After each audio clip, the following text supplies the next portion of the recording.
ನಿಮ್ಮ ಮನೆಯಲ್ಲಿ ಗರಿಗರಿಯಾಗಿ ಕ್ರಿಸ್ಪಿಯಾಗಿ ದೋಸೆ ಮಾಡ್ಬೇಕಂದ್ರೆ ಈ ವಿಡಿಯೋನ ಸ್ಕಿಪ್ ಮಾಡ್ದೇ ಪೂರ್ತಿಯಾಗಿ ಎಂಡ್ವರೆಗೂ ನೋಡ್ರಿ. ದೋಸೆ ಮಾತ್ರ ಗರಿಗರಿಯಾಗಿ ಕ್ರಿಸ್ಪಿಯಾಗಿ ಟೇಸ್ಟಿಯಾಗಿ ದೋಸೆ ಹರಿಯದೇ ಯಾವ ಥರ ಮಾಡ್ಬೋದು ಅಂತ ಈ ವಿಡಿಯೋದಾಗ ಪರ್ಫೆಕ್ಟಾಗಿ ಹೇಳಿದ್ದೀನಿ. ಮತ್ತು ಮಕ್ಕಳು ದೊಡ್ಡವರು ಎಲ್ಲರೂ ಇಷ್ಟಪಡ್ತಾರೆ ದೋಸೆನ. ಮೇನಾಗಿ ಕ್ರಿಸ್ಪಿಯಾಗಿಯೇ ಇಷ್ಟಪಡೋದು ಮಕ್ಕಳಿಗೆ ಇಷ್ಟ ಆಗೋ ಥರ ದೊಡ್ಡವ್ರಿಗೆ ಇಷ್ಟ ಆಗೋ ಥರ ಕ್ರಿಸ್ಪಿಯಾಗಿ ಯಾವ ಥರ ದೋಸೆ ಮಾಡೋದು ಅಂತ ಹೇಳಿದ್ದೀನಿ. ಮೆಜರ್ಮೆಂಟನ್ನು ಕರೆಕ್ಟಾಗಿ ನೋಡ್ಕೊಂಡು ಮಾಡಿದ್ರೆ ಯಾರೇ ಮಾಡಿದ್ರೂ ದೋಸೆ ಚೆನ್ನಾಗಿ ಬರ್ತೈತಿ ಮತ್ತು ಟೇಸ್ಟಿಯಾಗಿ ಬರ್ತೈತಿ. ಮತ್ತು ಚಟ್ನಿ ಪಲ್ಯ ಎಲ್ಲದನ್ನು ಡಿಟೈಲಾಗಿ ಮಾಡಿದ್ದೀನಿ ನೋಡಿ. Welcome to my YouTube channel.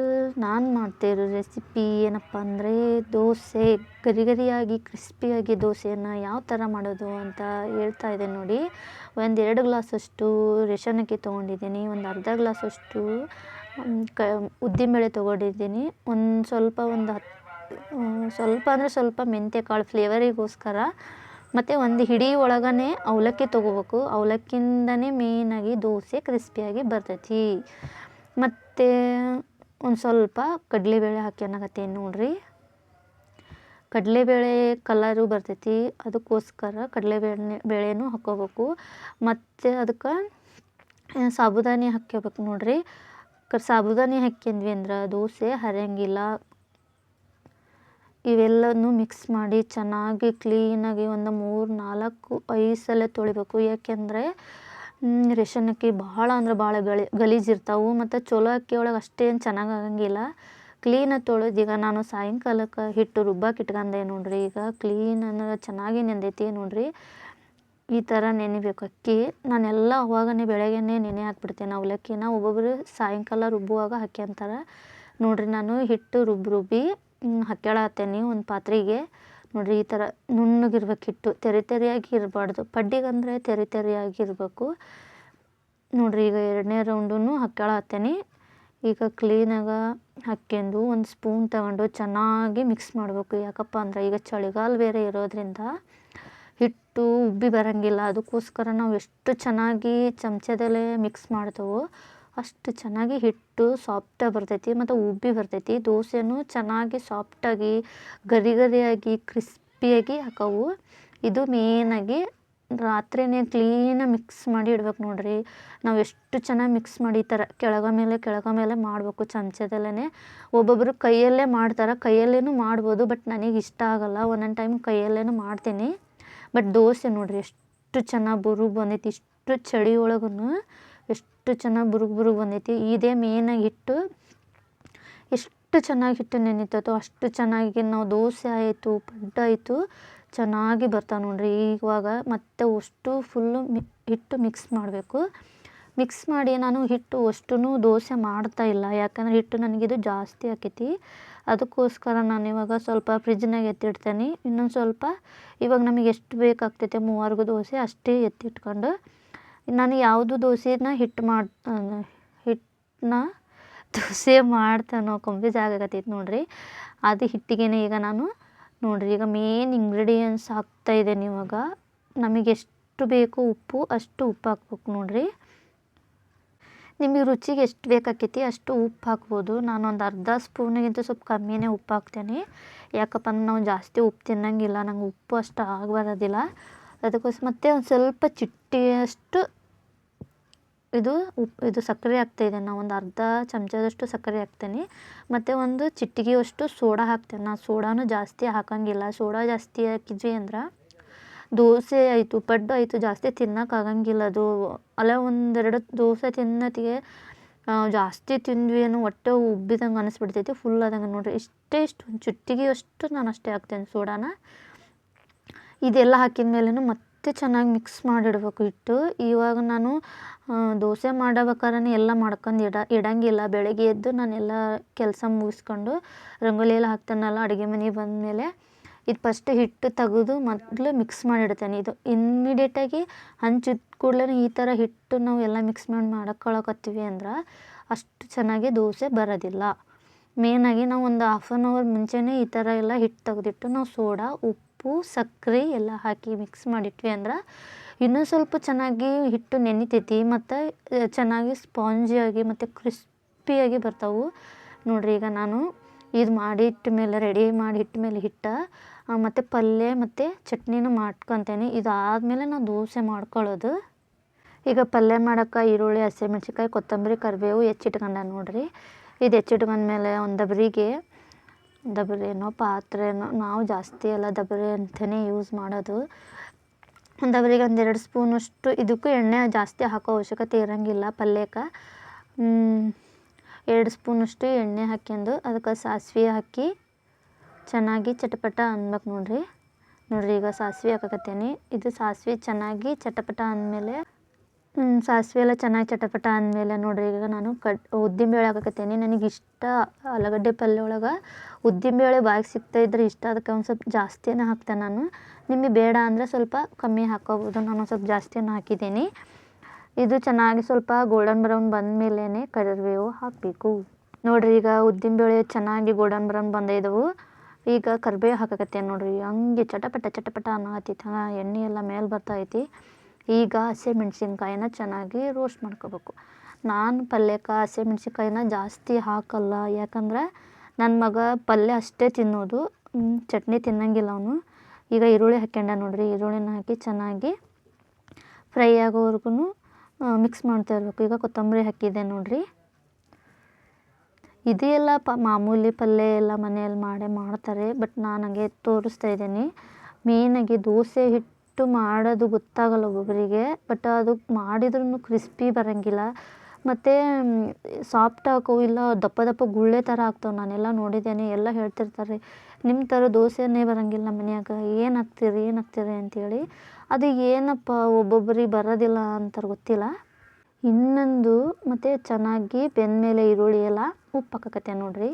ಉಪ್ಪು ಹಾಕಿ ಮತ್ತು ಅರಿಶಿನ ಪುಡಿ ಹಾಕಿದ್ರೆ, ಈಗ ನಾನು ಆಲೂಗಡ್ಡೆ ಬೇಯಿಸಿ ಇಟ್ಕೊಂಡಿದ್ದೆ ನೋಡಿರಿ. ಅದು ಆಲೂಗಡ್ಡೆ ಬೇಯಿಸಿದ್ದೆ ಅಂತ ತೋರಿಸ್ಲಿಲ್ಲ.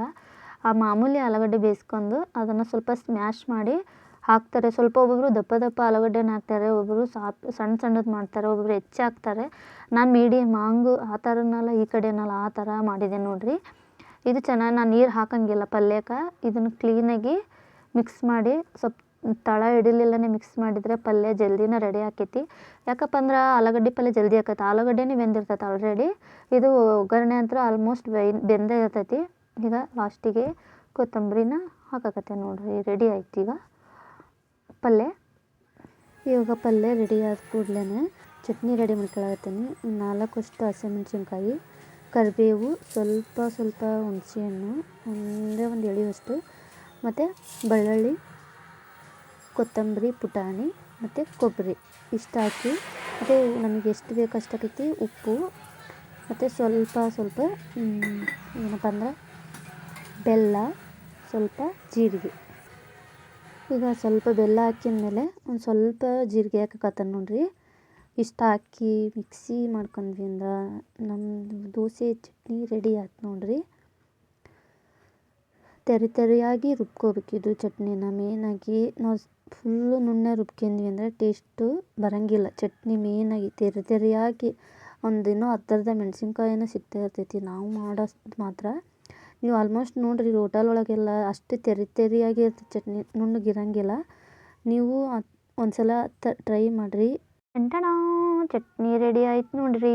ಮಸ್ತ್ ಅಂದ್ರೆ ಮಸ್ತ್ ಐತಿ. ಈ ಥರ ತೆರೆ ಹಾಕೋ ಒಂದೊಂದು ಅರ್ಧ ಮೆಣಸಿನ್ಕಾಯಿನ ಕಾಣಿಸ್ತಿರ್ತೈತೆ ನೋಡಿರಿ. ಆ ಥರನೇ ರುಬ್ಕೊಳ್ಳೋದು ನಾನು. ಚಟ್ನಿ ಭಾಳ ಚಲೋ ಆಕೈತೆ, ತೆರಿಯಾಗಿ ಚೆನ್ನಾಗಿ ಕಾಣಿಸ್ತಾ ಇರ್ತೈತಿ, ಮತ್ತು ಟೇಸ್ಟ್ ಚಲೋ ಆಕೈತಿ. ಒಗ್ಗರಣೆ ಹಾಕೋದು ಮಾತ್ರ ವಿಡಿಯೋ ಮಾಡೋಕ್ಕಾಗಲಿಲ್ಲ. ನಾನು ಅದಕ್ಕೆ ಏನೇನು ಹಾಕ್ಕೊಂಡೇನಪ್ಪ ಅಂದ್ರೆ ಉದ್ದಿನಬೇಳೆ, ಸಾಸಿವೆ, ಕರಿಬೇವು ಅಷ್ಟೇ ಹಾಕಿ ಅದನ್ನು ಇವಾಗ ಚಟ್ನಿ ಹಾಕಿ ಮಿಕ್ಸ್ ಮಾಡತ್ತೀನಿ. ಈ ಥರ ಚಟ್ನಿಗೆ ಒಗ್ಗರಣೆ ಕೊಟ್ವಿ ಅಂದ್ರೆ ಟೇಸ್ಟ್ ಮಾತ್ರ ಡಬಲ್ ಆಕತ್ತೆ ನೋಡಿರಿ. ಕಲರ್ ನೋಡಿದ್ರೆ ಗೊತ್ತಾಕೈತಿ ನಿಮಗೆ ಟೇಸ್ಟ್.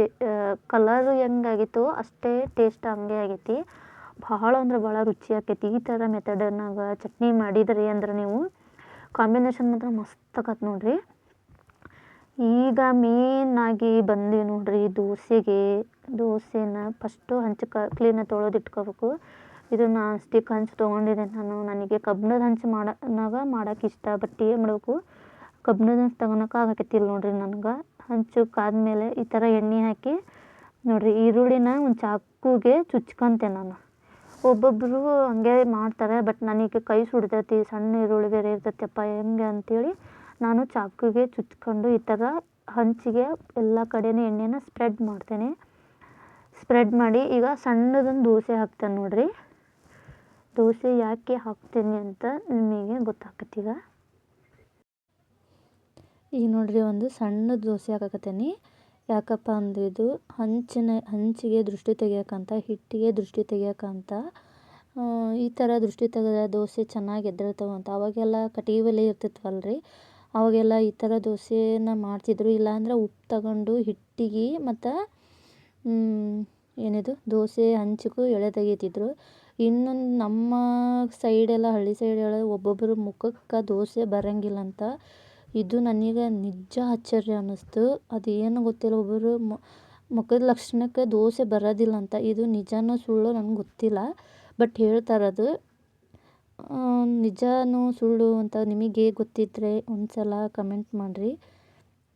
ಈಗ ನೋಡಿರಿ, ನಾನು ದೋಸೆಗೆ ನೀರು ಹಾಕಕ್ಕಂತೇಳಿ ಒಂದು ಬೌಲ್ ಒಳಗೆ ನೀರು ಹಾಕ್ಯಂದು ಇಟ್ಕೊಂಡೇನಿ.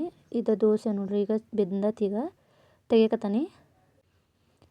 ಇದು ತೆಗೆದು ಈಗ ಉಲ್ಟಾ ಹಾಕಿದ್ದೇನೆ. ಈಗ ಅದನ್ನು ದೋಸೆ ಎಲ್ಲ ತೆಗೆದು ಎಲ್ಲ ಕಡೆನೂ ಸ್ಪ್ರೆಡ್ ಮಾಡ್ತೇನೆ. ಯಾಕಪ್ಪ ಅಂದ್ರೆ ಹಂಚಲ್ಲಿ ಸ್ವಲ್ಪನಾದರೂ ಇದು ಇರ್ತೈತಿ. ನಾವು ಎಷ್ಟೋ ಕ್ಲೀನ್ ಮಾಡ್ತೇವೆ ಅಂದ್ರೂ ಅದು ಎಣ್ಣೆನೂ ಸ್ಪ್ರೆಡ್ ಆದಂಗೆ ಆಕೈತಿ, ಮತ್ತು ದೋಸೆ ಸಮೇತ. ಮತ್ತು ಇನ್ನೊಂದು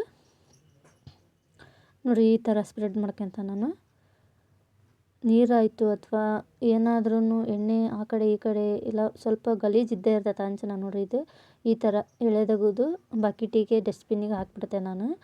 ಮತ್ತು ಇವಾಗ ನೋಡಿರಿ, ಈಗ ನೀರನ್ನ ಈ ಕಡೆ ಚಿಮ್ಮಿಸ್ಬೇಕು, ಫ್ಲೇಮ್ನ ಕಮ್ಮಿ ಇಟ್ಕೋಬೇಕು. ಈ ಥರ ಹೊಗೆ ಬರ್ಬೇಕದು.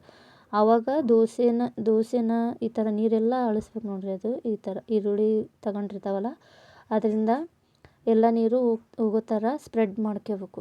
ಸ್ಪ್ರೆಡ್ ಮಾಡಿದ ಮೇಲೆ ಮತ್ತು ನಾವು ಹೈ ಫ್ಲೇಮ್ ಇರ್ತೈತಲ್ಲ, ಅದು ಲೋ ಫ್ಲೇಮಲ್ಲಿ ಇಡಬೇಕು. ಈಗ ದೋಸೆನ ನಿಧಾನಕ್ಕೆ ಸ್ಪ್ರೆಡ್ ಮಾಡಬೇಕು. ಎಷ್ಟು ಚೆನ್ನಾಗಿ ದೋಸೆ ಬರ್ತೈತಿ ಅಂದ್ರೆ ನೀವೇ ಆಶ್ಚರ್ಯ ಪಡ್ತೀರಾ. ಮೇನಾಗಿ ಇದೆ ನೋಡಿರಿ, ದೋಸೆ ಹಾಕೋಬೇಕಾದ್ರೆ ಫ್ಲೇಮ್ ಕಮ್ಮಿ ಇಡಬೇಕು. ದೋಸೆ ಆದಮೇಲೆ ನೋಡಿರಿ, ನಾನು ಹೈ ಫ್ಲೇಮ್ ಮಾಡಿದೆ, ನೀವು ಅಬ್ಸರ್ವ್ ಮಾಡ್ತಾ ಇರ್ಬೋದು. ಈಗ ನೋಡಿರಿ, ಎಣ್ಣೆನ ಸೈಡಿಗೆಲ್ಲ ಹಾಕಿ ಮಧ್ಯದಾಗ ಹಾಕ್ತೇನೆ. ನೀವು ಎಣ್ಣೆ ಬೇಕಂದ್ರೆ ಎಣ್ಣೆನೂ ಹಾಕೋಬೋದು, ತುಪ್ಪ ಬೇಕಂದ್ರೆ ತುಪ್ಪ ಹಾಕೋಬೋದು, ಮತ್ತು ಬೆಣ್ಣೆ ಬೇಕಂದ್ರೆ ಬೆಣ್ಣೆನೂ ಹಾಕೋಬೋದು. ನೀವು ಯಾವುದಾದ್ರೂ ಹಾಕ್ಕೋಬೋದು. ನನಗೆ ತುಪ್ಪ ಇಷ್ಟ ಆಗೋದಿಲ್ಲ, ನಾನು ತುಪ್ಪನೇ ತಿನ್ನಲ್ಲ. ನನ್ನ ಮಗನಿಗೆ ಹಾಕ್ಕೊಡ್ತೀನಿ, ಬಟ್ ನಮ್ಮ ಮನೆಯವರು ಬೆಣ್ಣೆ ದೋಸೆ ಇಷ್ಟಪಡ್ತಾರೆ. ಆ ಬೆಣ್ಣೆ ಇದ್ದಾಗ ಬೆಣ್ಣೆ ಹಾಕ್ಕೊಡ್ತೀನಿ, ಇಲ್ಲಾಂದ್ರೆ ಮಾಮೂಲಿ ಎಣ್ಣೆನೇ ಹಾಕ್ಕೊಂಡು ತಿನ್ನೋದು ನಾವು.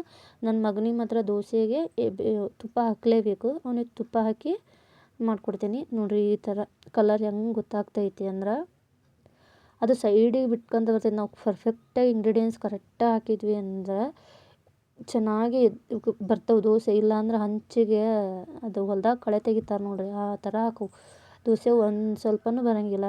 ನಿಮಗೆ ಇನ್ನೂ ಕ್ರಿಸ್ಪಿ ಬೇಕಂದ್ರೆ ಸ್ವಲ್ಪ ಹಿಟ್ಟು ಎಲ್ಲಿ ದಪ್ಪ ಇರ್ತೈತೋ ನೋಡಿರಿ, ಈ ಕಡೆ ಈ ಥರ ಸ್ಪ್ರೆಡ್ ಮಾಡ್ಕೋಬೇಕು. ಏನಾಗಂಗಿಲ್ಲ, ಅದು ನಿಧಾನಕ್ಕೆ ಸ್ಪ್ರೆಡ್ ಮಾಡ್ತಾ ಇರಬೇಕು. ನೋಡಿರಿ, ಎಲ್ಲ ಕಲರ್ ಚೇಂಜ್ ಆಗತ್ತೈತಿ ದೋಸೆದು.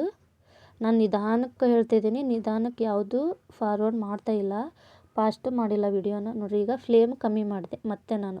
ನೋಡಿರಿ, ಈಗ ದೋಸೆ ರೆಡಿ ಆಯ್ತು. ಎಷ್ಟು ಚೆನ್ನಾಗಿ ಕಲರ್ ಬಂದೈತಿ ಅಂದ್ರೆ ನಿಜ ನಮಗಿಲ್ಲ ಮನೆಯಾಗ ಮಾಡಿ ದೋಸೆನೋ ಅಂಥೇಳಿ ಅಷ್ಟು ಚೆನ್ನಾಗಿ ಟೇಸ್ಟ್ ಬರ್ತೈತಿ. ಅಷ್ಟೇ ಚೆನ್ನಾಗಿ ದೋಸೆ ಬರ್ತವೆ. ನಿಧಾನಕ್ಕೆ ಒಂದು ದೋಸೆ 2 ದೋಸೆ ಕೆಟ್ಟವು. ನೀವು ನಿಧಾನಕ್ಕೆ ದೋಸೆ ಹಾಕಿದ್ರೆ ದೋಸೆ ಪರ್ಫೆಕ್ಟಾಗಿ ಬರ್ತೈತಿ. ನೋಡಿರಿ, ದೋಸೆನೂ ರೆಡಿ ಆಯಿತು. ಚಟ್ನಿ ಪಲ್ಯ ಎಲ್ಲ ರೆಡಿ ಆಗೈತಿ. ಟೇಸ್ಟ್ ಮಾತ್ರ ಭಾಳ ಚೆನ್ನಾಗಾಗಿದ್ವು. ನೀವು ಒಂದು ಸಲ ಟ್ರೈ ಮಾಡಿರಿ. ಈ ರೆಸಿಪಿ ಇಷ್ಟ ಆದರೆ ಲೈಕ್ ಮಾಡಿ, ಶೇರ್ ಮಾಡಿ, ಸಬ್ಸ್ಕ್ರೈಬ್ ಮಾಡಿ. ಒಂದು ಸಲ ಟ್ರೈ ಮಾಡಿರಿ. ನಾನು ಮಾಡೋ ರೆಸಿಪೀಸ್ ಎಲ್ಲ ಹಳ್ಳಿ ಸೈಡು ಮತ್ತು ಲೋ ರೆಸಿಪಿ ಒಳಗೆ ಏನಪ್ಪ ಅಂದ್ರೆ ಇಂಗ್ರೀಡಿಯೆಂಟ್ಸ್ ಕಮ್ಮಿನೇ ಮತ್ತು ಟೇಸ್ಟ್ ಚೆನ್ನಾಗಿರ್ತೈತಿ. ನಾವು ಹಳ್ಳಿ ಸೈಡ್ ಒಳಗಿರೋದೆಲ್ಲ ಇದೇ ಥರನೇ ಮಾಡ್ಕೊಳ್ಳೋದು. ಬಟ್ ಇಲ್ಲಿ ಇವಾಗನೂ ಮತ್ತು ಸಿಟಿ ಕಡೆ ಬಂದಮೇಲೆ ಮಿಕ್ಸಿ ಎಲ್ಲ ರುಬ್ಕೊಳತ್ತೇವೆ ನಾವೆಲ್ಲ ಅವಾಗ ದುಂಡಿ ಒಳಗನ ರುಬ್ಬಿ ಎಲ್ಲ ಮಾಡಬೇಕಿತ್ತು. ನೋಡಿರಿ, ಎಷ್ಟು ಚೆಂದ. ನನಗೆ ಬಾಯ ನೀರು ಬರ್ತೈತಿ. ಆ್ಯಕ್ಚುಲಿ ನಿಮಗೆ ಬಾಯ ನೀರು ಬರ್ತವೆ ಅಂದ್ಕೊಂಡಿದ್ದೀನಿ, ಅಷ್ಟು ಚೆನ್ನಾಗಿ ಈ ಥರ ಚಟ್ನಿ ನೋಡಿರಿ, ನೀರನ್ನ ಗಟ್ಟಿಯಾಗಿ ಎಲ್ಲೋ ಕಲರು ಪಲ್ಯ ದೋಸೆ. ವಾವ್! ಈ ವಿಡಿಯೋ ಇಷ್ಟ ಆದರೆ ಲೈಕ್ ಮಾಡಿ, ಶೇರ್ ಮಾಡಿ, ಸಬ್ಸ್ಕ್ರೈಬ್ ಮಾಡಿ. Thank you.